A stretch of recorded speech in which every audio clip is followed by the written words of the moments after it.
Hello, I'm BU, and welcome to the PBE Champion Preview. This episode will feature the new champion, Gnar.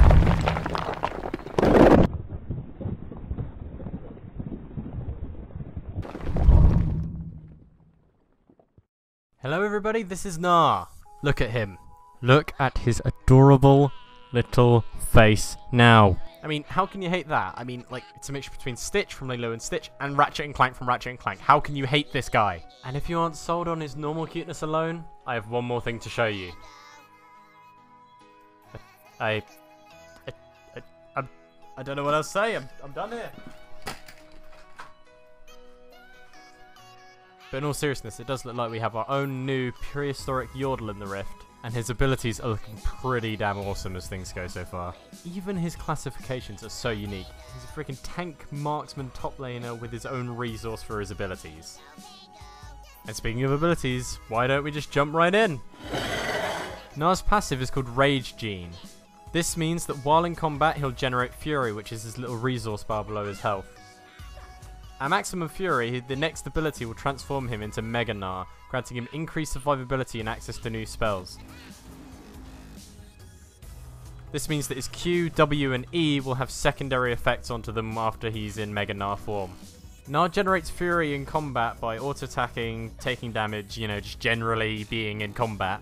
And this aspect of Gnar is really cool because it gives him this sort of balanced feeling where you don't want to just spam abilities way too much and stuff because you'll just overheat in a way and just become Mega Gnar, which may not be ideal for the situation. Now it's time to move on to his Q, which is called Boomerang Blade. No, I'm just joking guys, his Q is actually called Boomerang Throw. And despite looking a lot like Severe's Q, it feels more like using Draven's ult. There are a few interesting things about his Q. One is that if you catch the boomerang on its way back, it'll reduce the cooldown on his Q by 60%, which is really significant. Another thing is that you can fail to catch it by moving out of the way, which can be used for some cool trick shots if somebody's chasing you and you want to hit them while they're behind you. But again, will set the cooldown on a much higher cooldown, so...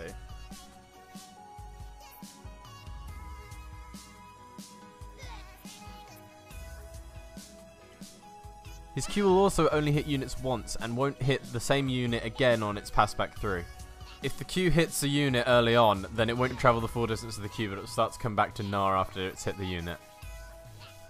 When Gnar becomes Mega Gnar, his Q becomes Boulder Toss. This basically means that he throws a boulder instead of his boomerang that instead of passing through the unit will stop on the first unit, damaging and slowing in an AoE around it. You can also pick up the boulder to again reduce the cooldown. Now onto Gnar's W, which is called Hyper. This means that every third attack Gnar deals to a unit, whether it be spell or auto attack, this will grant him bonus damage based on percentage health and will also grant him movement speed. Mega Gnar's W is called Wallop. This ability makes Gnar slam his fists into the ground and stuns enemies in an area in front of him. Overall, as far as uniqueness and interestingness goes, his W is pretty boring, but it will be very useful in team fights and maneuvering around, as well as in the laning phases, just getting some harass off and that sort of thing.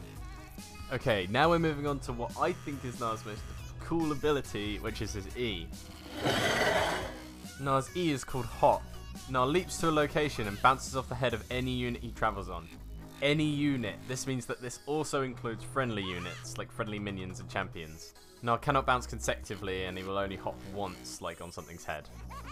And what I'm most excited about this feature is that the fact that you can bounce off something's head leads to some pretty interesting wall jumps that can happen. I'll just show you a few that I've found in custom games now.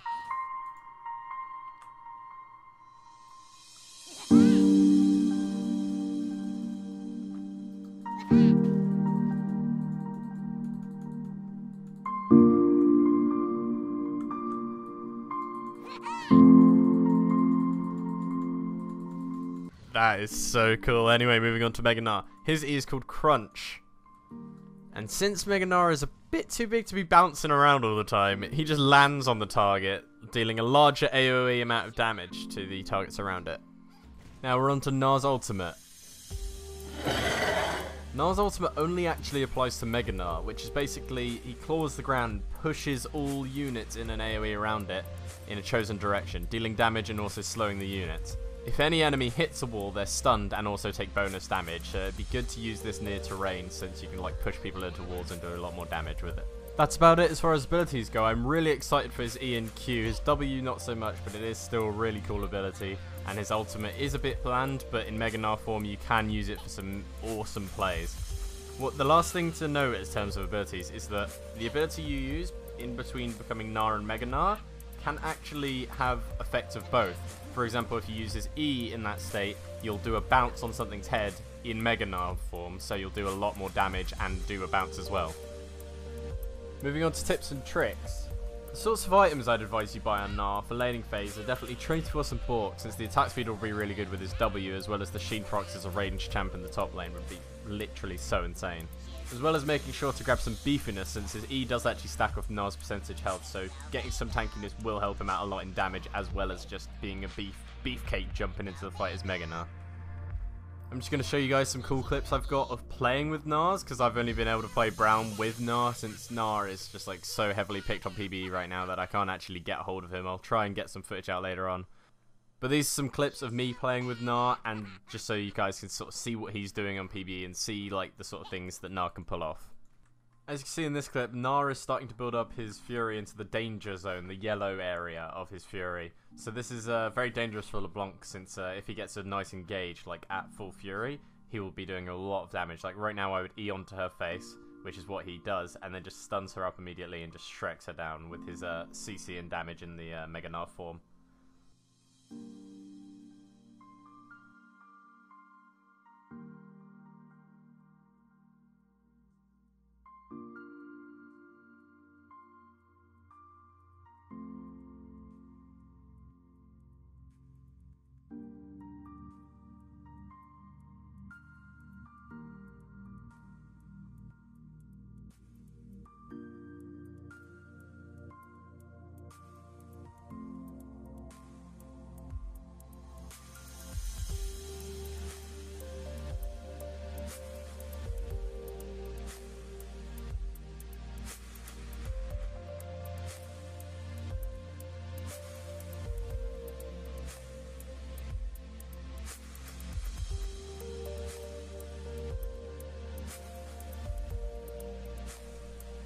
This next clip is just sort of a demonstration of how I don't feel Gnar will be a very effective AD carry just because of his really low range and then having to go into melee form for Mega Gnar. I just feel like he's going to be outcast by other AD carries, and as you can see, Caitlyn and me just abuse him so badly this game.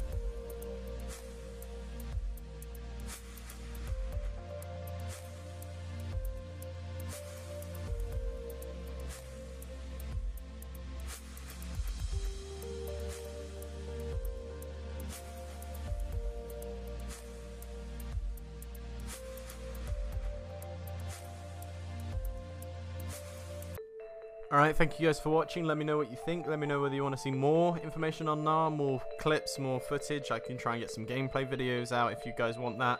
Just let me know what you want in the comments, and I'll see you guys next video.